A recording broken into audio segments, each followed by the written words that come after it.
Assalamualaikum warahmatullahi wabarakatuh. Bismillah walhamdulillah wassalatu wassalamu ala rasulillah wa ala alihi wa sahbihi wa mawalah. Ahibba'il kiram, para pemirsa radio maupun televisi Rasil dimanapun Anda berada, semoga Allah subhanahu wa ta'ala senantiasa memberkahi kita semua. Menyambung apa yang kita sampaikan pada pelajaran yang lalu, di mana kita sudah sama menegaskan bahwasanya ayat suci akan selalu berada di atas ayat konstitusi. Karena memang Allah subhanahu wa ta'ala telah memfirmankan di dalam surat Al-Ahzab ayat 36, A'udzu billahi minasyaitonir rajim, bismillahirrahmanirrahim, wa ma kana lil mu'minin wala mu'minatin idza qadallahu wa rasuluhu amran an yakuna lahumul khiyaratu min amrihim wa may ya'sillaha wa rasulahu faqad dhalla dhalalan mubina. Shadaqallahul azim. Jadi dalam ayat ini sebagaimana sudah kita paparkan bahwasanya Allah menegaskan yaitu tidak ada pilihan bagi orang yang beriman laki-laki maupun perempuan di dalam urusan mereka, manakala Allah subhanahu wa ta'ala dan Rasulnya sudah menetapkan yaitu dalam urusan tersebut.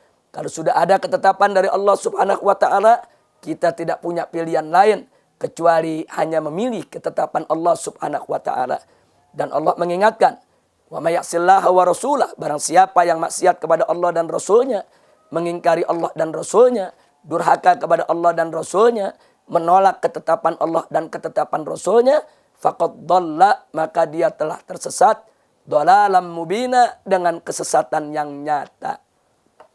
Nah, oleh karenanya kaum muslimin dan muslimat rahimakumullah, kalau kita sudah nyatakan ayat suci ada di atas ayat konstitusi, maka segala ketetapan ayat konstitusi tidak boleh bertentangan dengan ketetapan ayat suci.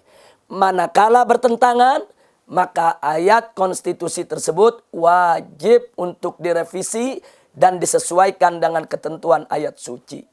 Nah, karenanya sebagai contoh dalam praktek kehidupan sehari-hari, Allah dan Rasulnya mengharamkan minuman keras.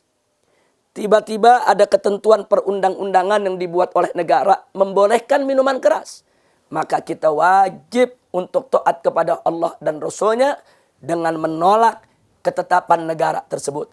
Bukan berarti kita menentang negara, bukan berarti kita membangkang kepada negara, tapi semata-mata karena kita taat kepada Allah dan Rasulnya, dan kita mengharapkan negara ini diberkahi oleh Allah dan Rasulnya dengan tidak menentang ketentuan Allah dan Rasulnya. Jadi kalau ada sesuatu yang sudah ditetapkan haram oleh Allah dan Rasulnya, kemudian negara membolehkan, maka tetap kita harus tunduk kepada Allah dan Rasulnya. Nah, begitu juga kalau Al-Quran dan As-Sunnah sebagaimana kita ketahui sudah mewajibkan suatu perkara, tiba-tiba ada perundang-undangan justru melecehkan kewajiban tersebut, justru melarang kita melaksanakan kewajiban tadi, maka tinggalkan itu perundang-undangan dan konstitusi, kembalilah kepada ayat suci.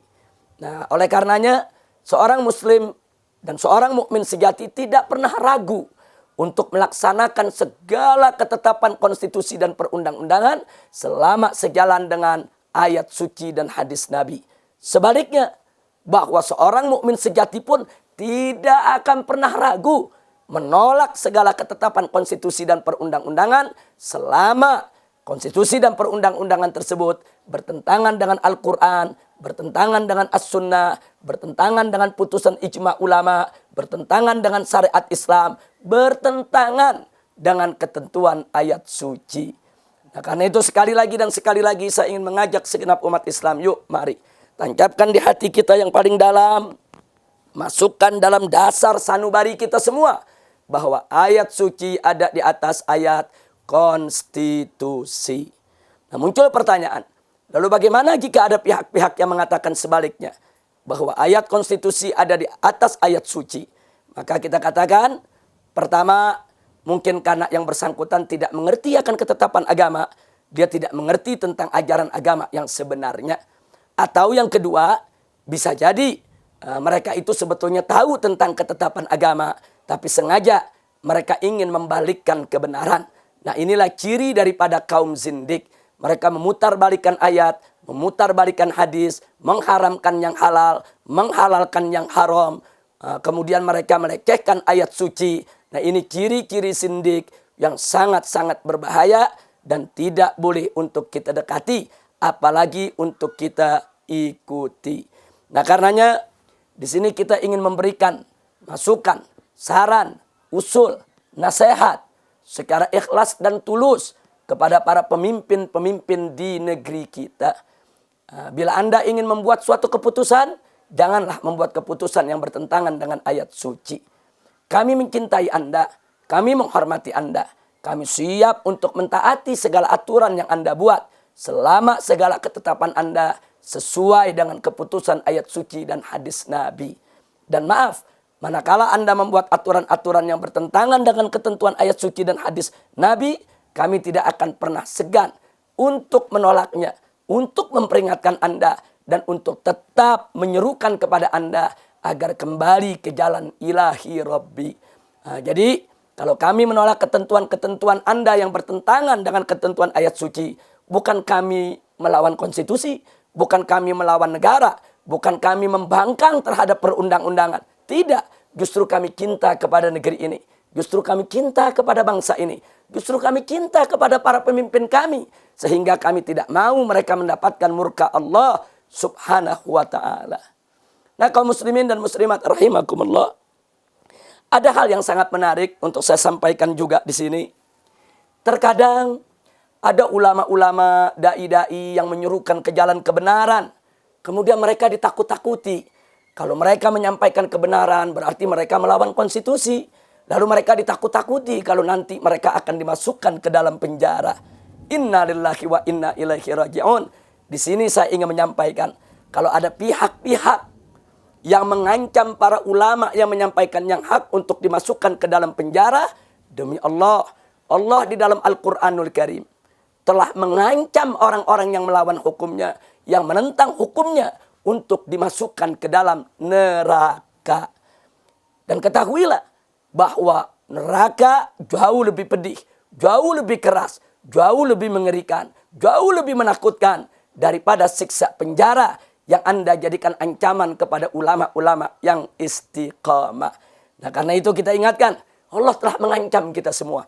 Mengancam ulama, mengancam umara, mengancam segenap umat Islam. Kalau coba-coba mereka bertentangan dengan ketentuan Allah dan Rasulnya, kalau coba-coba mereka durhaka kepada Allah dan Rasulnya, maka neraka jahanam tempat mereka kembali. Na'udzubillah min dzalik. Nah, karena itu kita ingatkan kepada semua pihak, jangan pernah dan jangan coba-coba menakuti para ulama, menakuti para dai yang berjuang di jalan Allah subhanahu wa ta'ala dengan hukum penjara, dengan siksa penjara. Jangan. Sesungguhnya Allah telah lebih dahulu menakuti kalian semua dengan hukum neraka yang begitu pedih. Nah, karena itu yuk mari sama-sama kita kembali ke jalan Allah. Buatlah undang-undang yang bagus, buatlah konstitusi yang indah, buatlah peraturan-peraturan yang sejuk, yang menciptakan kedamaian. Buatlah segala keputusan-keputusan yang tidak bertentangan dengan ayat suci dan hadis Nabi. Insya Allah kita semua akan mendapat keberkahan dari Allah dan negara kita dijadikan sebagai baldatun thayyibatun wa rabbun ghafur. Nah, inilah yang ingin saya sampaikan sebagai penegasan dari apa yang telah saya sampaikan pada pelajaran yang lalu.